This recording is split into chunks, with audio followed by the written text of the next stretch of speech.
Gênese no lar, Evangelho no coração. Manhã de bênçãos, de oração, de intercâmbio, de amizade, de esperança. Que possamos, agradecendo a tantos benefícios que são distribuídos em nossos encontros pelos amigos espirituais, nesse instante agradecer também aos benefícios que estão sendo levados para os nossos lares, para aqueles corações que temos suplicado por eles, nossos entes queridos, que os espíritos possam também ter em cada coração aqui presente um manancial de doação. Portanto, que sejamos todos uns com os outros em Cristo, junto com o nosso Pai Celestial. Eu agradeço a presença, o apoio de todos ao projeto da Casa de Kardec, a FEAC. E com muita alegria nós estamos iniciando mais uma semana, hoje dia 5 de julho, segunda-feira do ano de 2021. O tema da manhã, liberdade em Jesus. É o encontro de número 369. Agradecemos também por estarmos aqui envolvidos por esse manancial. Esperamos poder fazer outros, estarmos juntos entre amigos. Então, sem delongas, nós vamos dar prosseguimento ao estudo continuado com Allan Kardec no livro A Gênese, os Milagres e as Predições segundo o Espiritismo, no capítulo 18, Os Tempos São Chegados. No último encontro, nós trabalhamos o 20º tópico. Só a título de lembrança, Kardec vem nesse item tão importante que trata do Espiritismo como um Espiritismo filosófico que propõe a compreensão das leis da natureza. Então Kardec diz que o Espiritismo é uma chave que faltava para conhecer essas leis. Olha que beleza. O Espiritismo não veio disputar espaço. Ele por si só veio contribuir no engrandecimento do conhecimento humano. Tem como base a liberdade de consciência. Por isso, Kardec diz que ele é o campeão absoluto de liberdade de consciência, nos auxiliando a romper o que encarcera. É nesse sentido. Tem como base, fora da caridade não há salvação, que é a máxima do Cristo. Olha que beleza. Que vai sugerir a caridade como os princípios da fraternidade, da igualdade e da liberdade. São forças que se conjugadas nos auxiliam na elevação intelecto, moral e espiritual. E Kardec também disse que o caminho está aberto para todos, desde os mais imperfeitos ou aqueles que já estão na vanguarda do conhecimento, auxiliando os demais. Isso é muito bonito, é consolador. Para a gente que estamos aqui começando uma semana, o caminho está aberto pelo conhecimento, pela misericórdia. Pois bem, o item a ser trabalhado no nosso encontro de hoje é o 21, que farei a leitura agora com a licença de vocês. Kardec diz assim: caso se suponha a maioria dos homens imbuídos desses sentimentos, quais sentimentos? Fraternidade, igualdade, liberdade, fé raciocinada. Continuando, pode-se facilmente representar as modificações que resultarão para as relações sociais.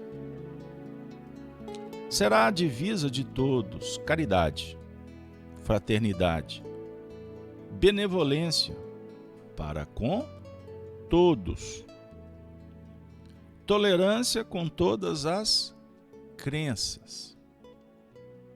É a meta a qual tende, evidentemente, a humanidade, o objetivo de suas aspirações e desejos, sem dar conta, nesse momento, dos meios para a sua realização.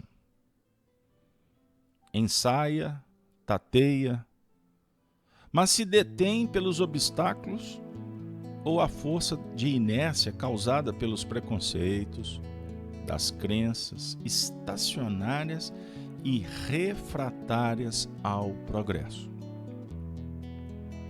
É necessário vencer essas resistências. E isso será a obra da nova geração. Quem acompanha o atual curso das coisas reconhecerá que tudo parece predestinado a lhe abrir o caminho. Essa geração terá a dupla força da quantidade e das ideias, além da experiência do passado. Eu gosto sempre de fazer uma viagem no tempo para que a gente possa entender o que motivou o autor escrever esse material tão importante.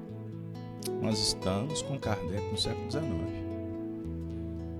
Pois bem, o mundo estava rompendo com a era aprisionante.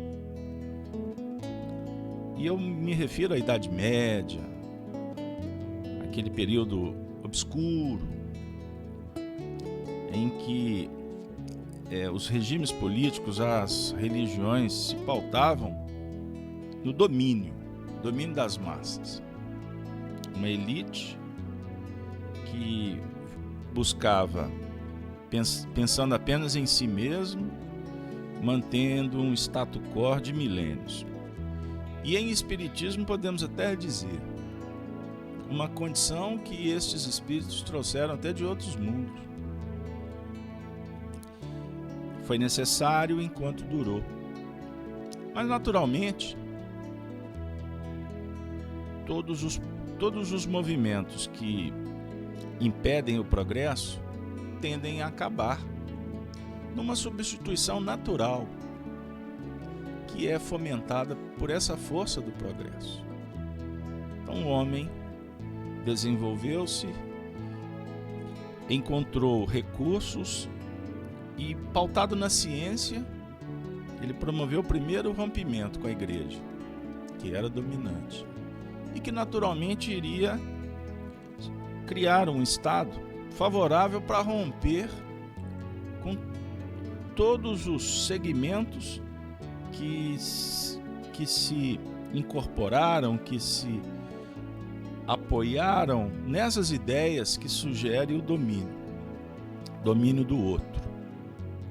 Pois bem, então Kardec estava vivendo um momento muito oportuno, muito especial. E como a gente tem visto, naquela época, no século XIX, milhões e milhões de pessoas reforçavam o coro das mudanças. Então eram poucas décadas pós a Revolução Francesa, daquela tríade tão conhecida: liberté, fraternité e égalité, seja a ordem que tu queiras empreender. Mas em espiritismo, nós vamos começar a dialogar com Jesus nesse cenário, não de revoluções sangrentas, porque o iluminismo ele surgiu dentro de um ambiente de debate, de discussão. É necessário lembrar que antes do iluminismo nós tivemos o movimento da Renascença, do ressurgimento da arte na Itália e etc. Então tudo isso foi se conjugando. Espíritos, milhões e milhões de espíritos reencarnando para auxiliar. Você se recorda, tem uma obra mediúnica, psicografada por Chico Xavier, belíssimo romance, titulado Renúncia. Primeiro capítulo, no mundo espiritual, uma entidade solicita a oportunidade de vir à Terra para ajudar um coração amado. Trata-se de Alcione. Ela vivia num outro cenário no cosmos, nas regiões de Sírios. E os espíritos nessas faixas superiores têm informações do que acontece nos cenários da retaguarda que corações vinculados se encontram. Então, Carlos era sua alma querida. E ela participava no mundo espiritual de um movimento que preparava todo esse advento das grandes mudanças planetárias. E ela participava de um projeto voltado para a arte. Tem alguma coisa a ver com esse cenário aí? Pois bem, arte, música, estética, beleza. Os espíritos concederam a oportunidade e ela veio. Então, a definir que esses projetos no mundo espiritual são planejados, feitos com muita atenção e vão chegando na Terra de uma forma natural pelos espíritos que representam estas propostas e vão implementando no cenário anônimo, no meio da população, em vários lugares ao mesmo tempo. Então, em espiritismo, nós sabemos qual é o nome destas manifestações. Kardec deu o seguinte título: A universalidade do ensino dos espíritos. Então, quando temos grandes mudanças, são as vozes dos céus que começam a bradar sobre determinados temas. Então aí a gente vai observando as coisas acontecendo. Então é muito bom estudar história, porque você observa o processo, as injunções que fomentaram em todos os setores. Então eu falei da arte, mas nós podemos traduzir no cenário político, no cenário religioso, não é mesmo? Então, por exemplo, para romper com esse poder temporal da igreja, quantos religiosos reencarnaram no cenário religioso para viver diferente do que o sistema pregava? A religião do domínio, que imputava culpa e medo para se obter favores nos céus. Aquela teoria da virtude de ser bonzinho sem questionar. Então nós vamos, passando os olhos na história, encontrar muitos vultos que estavam ali dentro do cenário, que respeitavam a ordem, as tradições, mas viviam no futuro daquele tempo. No século XV, no século XVI, nós vamos encontrar, por exemplo, dois vultos completamente fora desse tempo. Me refiro a Teresa de Ávila e Pedro de Alcântara, lá no espaço da Ibéria, da Espanha. Vamos lá, vamos situar. Só para falar de Teresa de Ávila, ela propôs uma reflexão sobre a psicologia humana, falando da mulher. É a mulher do futuro, da liberdade da mulher, das conquistas. Foi Teresa de Ávila a grande precursora. Isso foi no século XVI. Observem bem, até hoje, como a sociedade lida com esses fenômenos da liberdade, sob o ponto de vista da mulher, tanto de um lado quanto do outro. Ou seja, a visão masculina e a própria visão feminina, que ainda é muito incipiente. No cenário, nós observamos preconceitos. Preconceitos que partem do próprio movimento feminista. Preconceitos dos machões, da sociedade ainda patriarcal, aqueles sistemas antigos. Então temos muito que caminhar, porque na verdade o diálogo no futuro não será a liberdade da mulher, mas são os meios para que a humanidade se liberte. Então o diálogo não é setorizado, ele é amplo. Compreenderam? Como que o assunto é bonito e ao mesmo tempo complexo, que as nossas teorias atuais, elas nos ajudam para compreender o que nos aguarda no futuro, que é escrito a partir do agora. Certo? Mas, contudo, todavia, porém, nada obstante, com as experiências que trazemos do passado. Então, passado. Nas nossas manifestações individuais, podemos classificar como 90% do que fazemos é força que se expressa da nossa intimidade, portanto, é o nosso passado. 5% é o que a gente está conseguindo lidar com agora. E 5%, e eu vou até dizer mais, 2% inspiração do futuro. Então, quando Jesus se autoproclama o Filho do Homem, eu sou o Filho do Homem, ele está dizendo que ele é o futuro. Ele é o fruto que nós estamos apenas começando a conceber agora. Nós estamos sendo inoculados, inspirados pelo grande futuro que representa Jesus. Agora, Jesus não representa só o futuro, Jesus representa o passado também. Ele dialoga com as nossas necessidades de aprimoramento. Compreenderam? Então, Jesus faz parte do nosso passado. Vou fazer uma brincadeira, mas é séria ao mesmo tempo. Nós somos responsáveis pela história de Jesus de alguma forma. Como instrumentos assim débeis, mas somos. Fomos nós que ouvimos. Fomos nós que fomos curados. Fomos nós que o traímos. Somos nós que prendemos, julgamos. Somos nós que o crucificamos.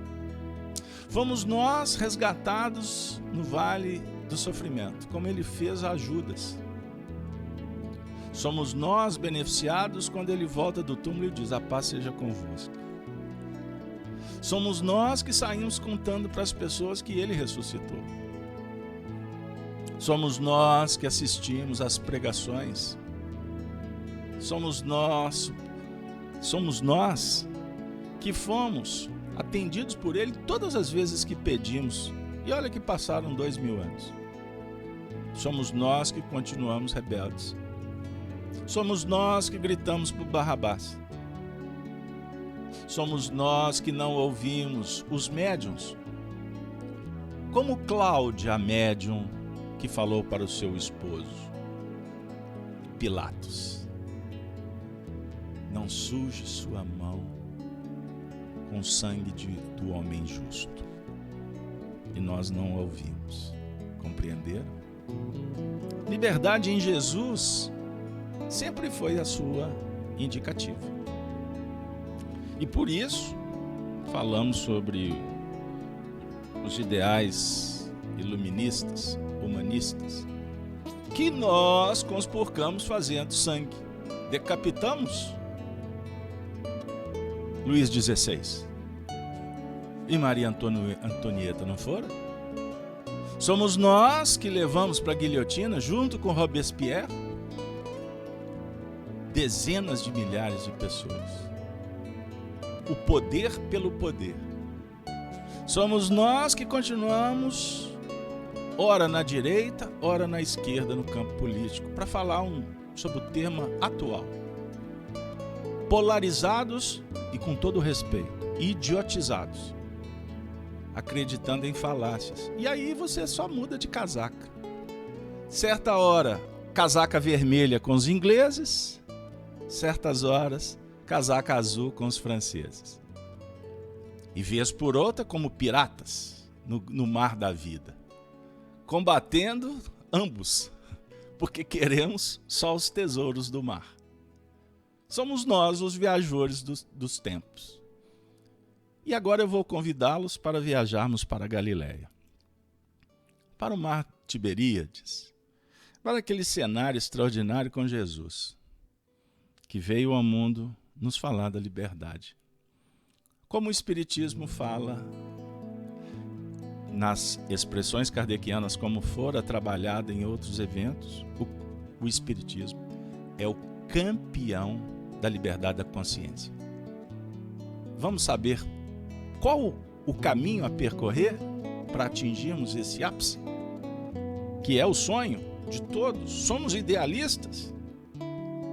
No Brasil, inconfidentes, que foram delatados, que não atingiram os objetivos, num cenário humano. Mas a história depois oportunizou. E das Minas Gerais, o grito de independência foi bradado através de um médium algumas décadas depois. Pedro I. Independência ou morte? E tem muita gente que, em busca da independência, promove a morte. E independência ou morte significa, filosoficamente, que sem liberdade estamos mortos. Mas para conquistar a liberdade, nós temos que entender como. Não basta ir para a praça fazer comício, ou atacar o que não dialoga com os meus princípios. Não é essa a proposta. Observem como temos que crescer, como somos imaturos. Mas Jesus vem dialogar conosco nessa manhã dizendo assim, através do médium Paulo de Tarso, que escreveu cartas mediúnicas, cartas inspiradas pelo Cristo, as conhecidas cartas de Paulo. Em Gálatas 5:1, ele diz assim: para a liberdade, Cristo nos libertou. Permanecei, pois, firmes, e não vos dobreis novamente a um jugo de escravidão. Quando a gente lê no pé da letra, hein? Olha só, o Paulo está dizendo: resista, canhões, espadas, não dobreis, não mais a monarquia, o poder do clero, não mais. Estou em França no século XIX. Como que nós podemos ler no pé da letra? Então vamos agora na interpretação bendita do nosso professor das manhãs. Estava com saudade. Emmanuel junto conosco. Ele diz assim, no livro Palavras de Vida Eterna, lição 27, Liberdade em Jesus. Disse o apóstolo Paulo com indiscutível acerto que, para a liberdade, Cristo nos libertou. E não são poucos aqueles que, na opinião terrestre, definem o Senhor como sendo um revolucionário comum. Não são poucos aqueles que, na opinião terrestre, definem o Senhor como sendo um revolucionário comum. Não raro, pintam-no à afeição de petroleiro vulgar, ferindo instituições e derrubando princípios. Entretanto, ninguém no mundo foi mais fiel cultor do respeito e da ordem. Vocês já ouviram falar que existe uma bandeira que tremula por aí, que tem o dístico ordem e progresso? Sabem qual bandeira que eu me refiro? Pois bem, ninguém no mundo foi mais fiel cultor do respeito e da ordem. Através de todas as circunstâncias, vemo-lo interessado, acima de tudo, na lealdade a Deus e no serviço aos homens. Lealdade a Deus e serviço aos homens. Não exige berço dourado para ingressar no mundo. aceita de bom grado a infância humilde e laboriosa. Abraça os companheiros de ministério, quais se mostram, sem deles reclamar certidão de heroísmo e de santidade. Nunca se volta contra a autoridade estabelecida. Trabalha na extinção da crueldade e da hipocrisia, do simonismo e da delinquência. Mas em momento algum persegue ou golpeia os homens, que lhe sofrem o aviltante domínio. Vai ao encontro dos enfermos e dos aflitos para ofertar-lhes o coração. Serve indistintamente. Sofre a incompreensão alheia, procurando compreender para ajudar com mais segurança. Não espera recompensa, nem mesmo aquela que surge em forma de simpatia e entendimento nos círculos afetivos.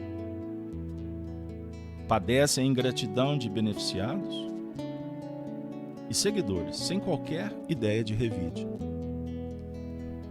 Recebe a condenação indébita e submete-se aos tormentos da cruz. Prepara aí, hein? Aperta o cinto, respira fundo, sem recorrer à justiça. E ninguém se fez mais livre que ele. Livre para continuar servindo e amando, através dos séculos remanescentes ou renascentes. Ensinou-nos assim, não a liberdade que explode de paixões indomesticadas, mas a que verte, sublime, do cativeiro, consciente às nossas obrigações diante do Pai Excelso. Nas sombras do eu, a liberdade do faço o que quero frequentemente cria desordem e favorece a loucura. Na luz do Cristo, a liberdade do devo servir gera o progresso e a sublimação. Assimilemos do Mestre o senso de disciplina. Se quisermos ser livres, aprendamos a obedecer. Apenas através do dever retamente cumprido, permaneceremos firmes, sem nos dobrarmos diante da escravidão a que, muitas vezes, somos constrangidos pela inconsequência de nossos próprios desejos. Emmanuel. Minha amiga, meu amigo, Gênesis no Lar sempre uma surpresa. Nosso grupo tem trabalhado esses temas de uma forma assim, bem intensa. É um assunto que vai e volta. Nós temos uma reunião do Evangelho aos domingos que é feita pelo grupo, sem a minha participação. E o tema que foi trabalhado ontem foi essa página. Eu estou trazendo para o público, que é a nossa extensão de família, que nos acompanha pelo canal, uma vez que me sinto responsabilizado em compartilhar com os demais, a dizer que existe uma família muito ampla, que em determinados momentos estamos com alguns, em outros, com companheiros que estão em outras faixas de trabalho. Mourão junto não faz cerca, dizia o Chico. Então, cada um contribuindo aonde pode, aonde deve. E como seguidores de Jesus, somos espíritas cristãos. Nós não somos seguidores de Allan Kardec. Nós somos, com Kardec, seguidores do Cristo. Por uma razão muito simples. Pois a doutrina espírita nos abre painéis extraordinários do conhecimento. Conhecimento humano conhecimento espiritual. Então nós temos que lembrar que o momento em que vivemos sugere que estamos livres. Nosso país tem um regime democrático. Mas quantas vezes nós observamos que nós estamos limitados por sistemas que não favorecem uma livre manifestação? A internet é um segmento. Se você começar a ter uma ação que está dissonante com a política do YouTube, do Facebook, do Instagram, você será bloqueado de alguma forma. Então começa por aí. Quando o assunto verte, por exemplo, por uma censura das questões da violência, do sexo, todo mundo é concordante. Mas essa censura ela entra por outros territórios e não se sabe. A grande massa não tem essa informação, porque o assunto não é veiculado. Embora a gente temos hoje na sociedade vultos que levantam bandeiras, já começam a denunciar esse tipo de coisa. O sistema é aprisionante. Nós temos que movimentar em função do que é determinado. Bom, aí entra um outro diálogo. Existe uma organização social que tem aspectos positivos e aspectos complexos, certo? Quando a gente debate sobre o ponto de vista humano, nós, por certo, esbarraremos sempre em assuntos polêmicos, porque vamos dialogar sobre imperfeições. Então, cada um vê conforme sua possibilidade, o seu entendimento, tá certo?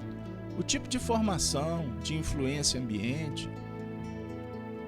Portanto, o diálogo em espiritismo é um diálogo que sugere transcendência.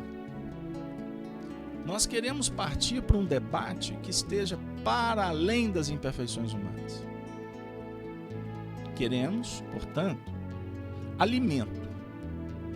alimento espiritual para termos fôlego, para fazer a travessia entre as imperfeições do caminho, conectados com o mundo futuro, a realidade espiritual que é virtuosa, enquanto o nosso sistema na Terra é vicioso.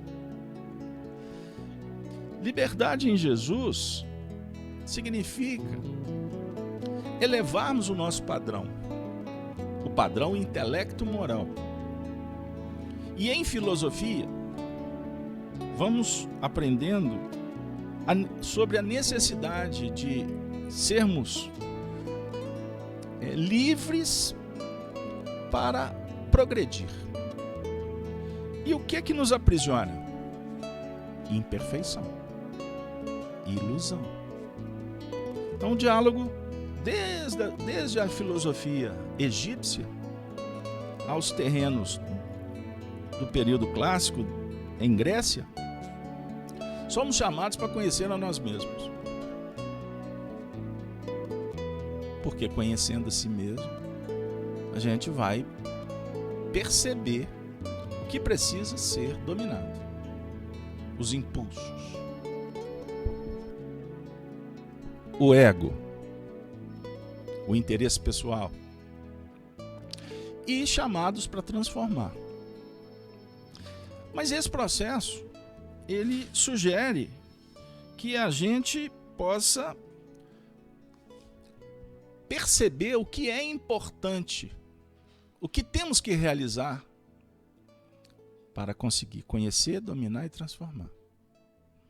Então nós estamos sendo chamados para observar os deveres. Quais são eles? Principalmente consigo mesmo e com o semelhante. E você não realizará nada sem planejar, sem organizar. Por isso, A liberdade com Cristo é a liberdade do devo servir para gerar o progresso e a sublimação. Então, quando nós atendemos da mesma forma esse cuidado que temos que empreender para o nosso progresso, o diálogo perpassa também a relação com o nosso semelhante. Pois quando eu cresço, eu ofereço mais. E em distribuindo melhor, o semelhante também vai caminhar, quem sabe, sem pretensões, mas possivelmente sobre a inspiração que a minha desenvoltura pode ocasionar. Uma mãe virtuosa, bondosa, dedicada, ela vai dialogar com a virtude do filho que está em potencial. Um dia ele vai lembrar, mamãe fez isso por mim. Porque ela vai ser uma mamãe também. Ou ele vai ser um papai, inspirado pelo pai. E num lar, para as coisas funcionarem, tem ordem. Então, antes de discutir liberdade do filho, nós temos que dizer como é que funciona. Porque quando nós realizamos a nossa tarefa, muito simples, cuidar de um quarto, você levanta, no mínimo você vai arrumar sua cama. Resolvendo a organização da cama, você vai em seguida para o processo para se libertar daquela atividade primeira para assumir outras. Você vai ao desjejum, você vai se preparar para ir para o trabalho, para a escola, enfim, você vai cumprindo cada atividade, cada tarefa, e cumprindo você se liberta para outras. Agora imagine se eu saio de casa sem fazer o básico, aí eu vou para o meu trabalho, para dar só um pequeno exemplo, e chego lá, possivelmente se eu não tiver um funcionário que faça, eu vou encontrar tudo bagunçado que eu deixei no dia anterior. Eu vou ficar o tempo todo apagando incêndio. Isso se chama falta de organização. Então, eu estou tentando trazer o assunto para o campo simples do dia a dia, só para a gente verificar o porquê Emmanuel está indicando que a gente aprenda e valorize a importância de servir. No mundo queremos sermos servidos. Por isso é que a gente costuma bradar com teologia, com doutrinas, com ideologias muito convincentes, que dialogam aí com assuntos de justiça social, de distribuição de riquezas, etc. Mas no fundo a gente está muito mais interessado em ter no bolso e fazer pouco. É muito bom o conhecimento que nos tira das malhas daquela tarefa complexa que exige suor, sangue. Observe como nós gritamos por liberdade e esbarramos na libertinagem. É diferente quando você pensa na liberdade como consequência. Esse é o ponto. A gente quer primeiro a liberdade para... Não, a liberdade é consequência, ela é conquista. Então, com Jesus, o servir primeiro, ele estabelece uma sintonia com a fraternidade. Então, fraternidade é a base. Depois a gente caminha para a igualdade. A igualdade perante a lei. Não é a lei sugerindo igualdade para as pessoas. A gente quer isso.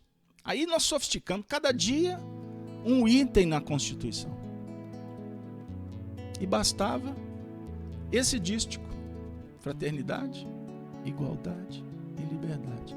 Quanto mais criamos leis, mais estamos querendo aprimorar a lei ou a lei atender ao que o homem egoísta se pauta.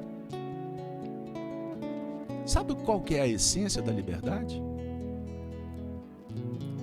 A essência da liberdade é a expansão mental. A mente é um campo da consciência desperta. Quanto mais evoluído, mais você expande a sua mente, que vai autorizar você a trabalhar em outros setores. Seja na relação, seja nas aquisições pessoais, seja na interação com o próprio Deus, o Senhor da vida. Então, para os espíritos superiores, liberdade é conquista. O objetivo deles não foi alcançar a liberdade. O objetivo de espírito superior é se alimentar de fraternidade, de trabalhar com tolerância, pois somos todos iguais perante o Pai. Portanto, liberdade é prêmio e não meta a ser alcançado. É consequência. Todos ansiamos por felicidade. Procura a felicidade o tempo todo, você não chega nela. Felicidade é estado de alma quando realizamos o dever que nos compete. Se quisermos ser livres, aprendamos a obedecer. Esta semana, uma pessoa me disse assim: Carlos Alberto, lá na década de 70, o Chico Xavier deu uma entrevista, Pinga Fogo, tão conhecida. Por sinal, um evento que bateu todos os recordes de audiência na TV brasileira. A pontuação máxima foi no Pinga Fogo, na década de 70. Na época, o regime no Brasil era do militarismo. E foi questionado ao Chico o que ele tinha a dizer. O Chico disse, com as palavras dele, eu não vou me deter no literalismo, ele disse assim, que devemos respeitar e apoiar aos nossos dirigentes que necessitam das nossas melhores vibrações de carinho, de fraternidade, de respeito e de ordem, para que eles cumpram a tarefa que é árdua, difícil, complexa. Porque observe na sua casa, a gente não atende a todos quando, por exemplo, implementamos uma meta a ser alcançada, uma tarefa a ser realizada. Fala para 10 filhos que eles têm que fazer isso. Uns aceitam, outros rebelam, cada um vai manifestar conforme seu ponto de vista. Imagine você ser um líder de uma comunidade, coordenador de uma casa espírita, hein? Topa? Querem o cargo? Eu passo. Com o maior prazer. Vocês vão ver como é que a vaca tosse. Isso é só para a gente brincar. Imagine o dirigente de uma nação. Eu costumo dizer que quando nós começamos a criticar demais o síndico, a gente, sem perceber, começamos a movimentar para impedir a marcha do condomínio. Você está torcendo para que o condomínio não dê certo? A gestão? Então nós temos que vibrar pelo síndico. Se o síndico adota um regime político que não atende a você, lembre-se que ele está ali, primeiro, ele não chegou por acaso. Ele está ali por necessidade. E foi oportunizado pela providência divina. Então eu respondi para a pessoa que me perguntou se o Chico era militarista ou se ele era apaixonado pelo regime militar. Aí eu disse para ela, bom, você está fazendo um recorte histórico de uma entrevista dada em 1970. Se você perguntasse para o Chico nos anos 40, qual que era a opinião dele sobre o governo, ele ia dizer a mesma coisa. Nós temos que apoiar e vibrar por aqueles que são os nossos dirigentes. Pois se todos marcharmos contra, promovemos desordem e o progresso emperra. Durante toda a trajetória do Chico, até o ano de 2002, quando ele desencarnou, o Chico sempre fez questão de ir lá colocar na urna o seu voto, a dizer que ele era um cidadão comum como todos. Somos cidadãos brasileiros, que temos as nossas preferências. A definir o seguinte: quantos modelos de governo durante toda a trajetória do Chico? Então, o tempo todo ele falou, para que a gente possa estarmos unidos no bem comum. Aí eu quero concluir dizendo, para aquela pessoa que me perguntou e para o grupo: não vista camisa com ideologias que mudam, como mudam os homens. Tente verificar o que você entende que vem a contribuir. E depois de escolhido, lembre-se, nós estamos num país democrático. E o brasileiro que tem sangue brasileiro, de verdade, ele é brasileiro. Ele não é ideólogo. Somos todos unidos. Devemos todos estarmos juntos no mesmo ideal de amor, de ordem e de progresso. Tire as suas conclusões e que nós possamos lembrar sempre que o Cristo não veio contestar. O Cristo propôs, como o Espiritismo, uma revolução. Sabia disso?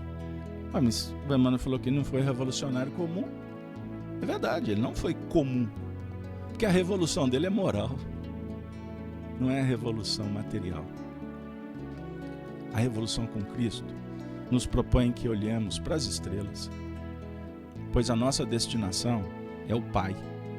E afirmam os espíritos, para concluir, que no mundo espiritual eles têm muita dificuldade de se adaptarem à nova realidade. Sabe por quê? Porque eles levam para o mundo espiritual enquistamentos, condicionamentos. Esses pontos de vista que têm trazido tantos problemas para a sociedade. Do eu quero, do eu penso. E azar os demais. Isso aprisiona. E essa prisão, depois, amigo, nós temos que aprender a encontrar a chave. Porque ninguém vai tirar você, eu, desse cárcere. Porque fomos nós que nos enjaulamos em função das ilusões. Liberte-se com o Cristo e não tem nada sofisticado, basta você amar. Simplifica a sua vida. Adocique o seu coração.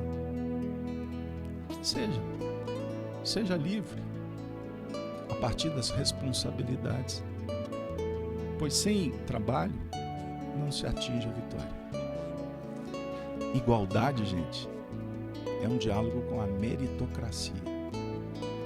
O mérito é espiritual, querendo os homens ou não. Que Jesus nos abençoe, que tenhamos uma semana bendita, livres de qualquer conspurcação que nos deixe entediados, que nos afastem do que realmente é necessário. Alimento espiritual para todos. Com a saudação dos cristãos dos primeiros tempos, nós nos despedimos dizendo: Ave Cristo, Ave Cristo, Ave Cristo sempre. Muito obrigado a todos.